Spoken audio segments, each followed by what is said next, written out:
வணக்கம்.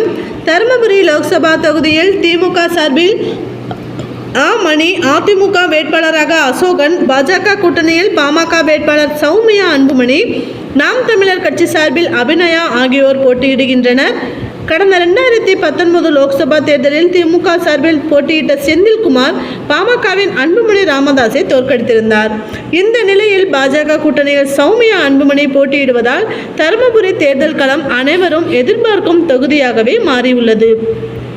இந்த நிலையில் தந்தி டிவி கருத்து கணிப்பு முடிவுகள் வெளியாகி உள்ளன. அதில் தருமபுரி தொகுதியில் வெல்லப்போவது யார் என்ற கருத்து கணிப்பு முடிவுகளும் வெளியிடப்பட்டு உள்ளன.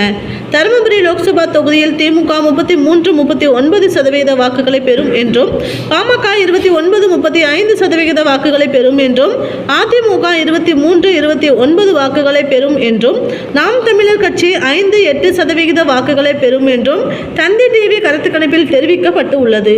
பாஜக கூட்டணியில் போட்டியிடும் பாமகவின் சௌமியா அன்புமணி தீவிர பிரச்சாரம் மேற்கொண்டு வரும் நிலையில் பாஜக கூட்டணி வெல்ல வாய்ப்புள்ள தொகுதி என தருமபுரி சுட்டிக்காட்டப்பட்டு வருகிறது.